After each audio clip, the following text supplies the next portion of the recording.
begitu Ustaz? Ya, kan orang itu yang kita undang makan, bukan kita yang undang makan orang itu. Nabi ngajak orang makan kalau bukan sakit, diajaknya makan. Kalau udah kita yang ngajak makan, udah jelas halal makanan kita, makan.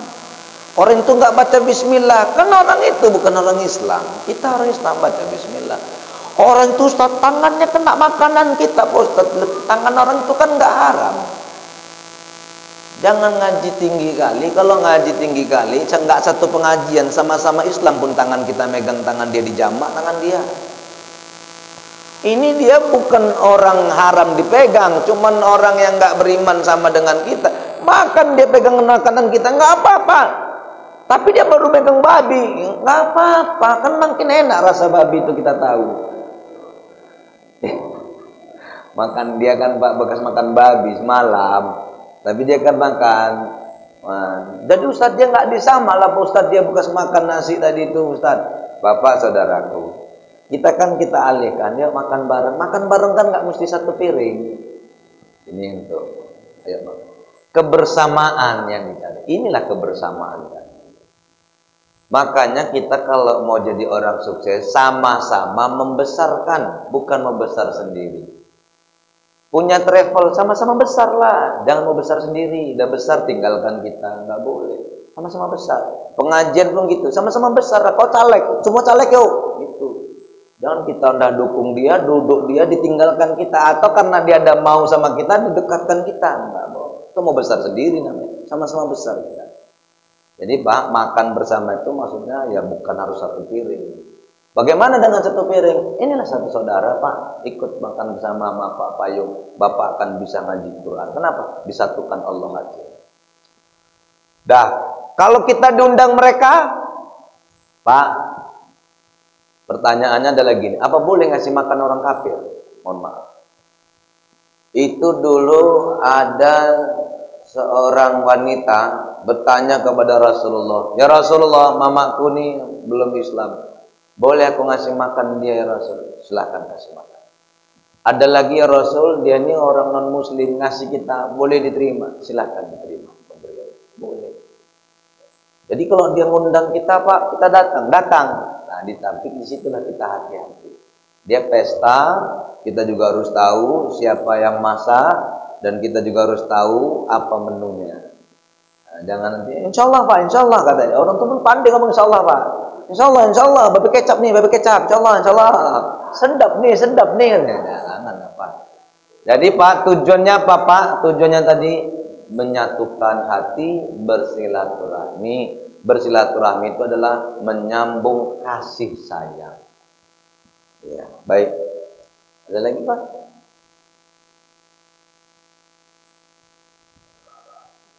Wah, Bapak saudaraku, kalau kita belum habis waktu Isra, kata Nabi, siapa yang melakukan sholat subuhnya berjamaah, lalu sebelum keluar dari masjid, di waktu Isra datang, maka kerjakanlah dia 2 rakaat sholat Isra, maka mendapatkan keutamaan sama dengan melakukan ibadah haji dan umrah. Karena Bapak sholat subuhnya di sana, kemari udah keluar dari masjid. Jadi Bapak sebelum keluar dari masjid, bagi yang belum batal atau yang sudah batal, wudhu lagi. Jangan tinggalkan masjid sebelum Bapak sholat 2 rakaat atau 4 rakaat. Sholat apakah itu? Sholat duha. Pak, jadikan masjid ini bekas sujud kita ada di masjid ini. Jadi Bapak jangan pulang dulu sebelum Bapak sholat 2 rakaat, 4 rakaat atau lebih dari itu untuk sholat duha bersama-sama di tempat ini. Sendiri-sendiri sholat. Insyaallah Pak ya. Insyaallah keluar dari sini rezeki Bapak nggak habis-habis nanti di Allah. Yakin saya itu Pak. Duha jangan tinggal.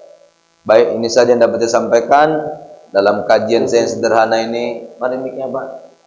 Saya mohon maaf bila penyampaian saya kurang pada tempatnya. Saya juga mohon maaf lahir dan batin. Saya nggak bisa hadir di tempat Bapak dan Ibu. Namun ketika saya tidak hadir pun saya tetap bermohon kepada Allah Semoga Bapak Ibu sehat dan Bapak Ibu juga mau memaafkan kesalahan-kesalahan saya. Maukah Bapak Ibu memaafkan kesalahan saya? Baik juga yang mendengar saya di YouTube ini, kalaupun saya ceramah menyinggung perasaan, memang ini dah bawaan lahir saya. Saya padahal sudah bersama di Majelis Ulama Indonesia di Sumut. Kadang kita juga ada diingat-ingatkan, tapi namanya mulut lancip itu ya kayak ginilah. Juga harus pelan-pelan ya Pak ya. Dan saya mengajak bagi Bapak Ibu yang punya anak untuk menjadi dai, untuk menjadi hafiz, boleh juga mondok di pesantren saya, pesantren dai dan tahfiz. Uang masuknya Rp100.000, tidak ada uang pembangunan, langsung belajar. Namun bulanannya itu yang perlu Bapak pikirkan. Kalau anaknya nggak makan, nggak usah bayar. Tapi kalau mati bukan urusan saya, namanya nggak makan. Tapi kalau mau makan, mondok di asrama, belajar 650.000. 3 bulan mondok, pulang udah bisa jadi imam, udah bisa bawa zikir dan doa. Kalau nggak bisa, balikkan uang lagi. Saya balikkan. 5 bulan udah bisa dan mimpin di wiritan itu di kampung, bisa mimpin doa arwah. Sekarang santri-santri kita alhamdulillah rata-rata sudah bisa bawa doa arwah, tinggal nyari arwahnya payah kali. Ini Bapak saudaraku, kalau nanti ada yang niat untuk mondok anak cucunya boleh di pesantren kita.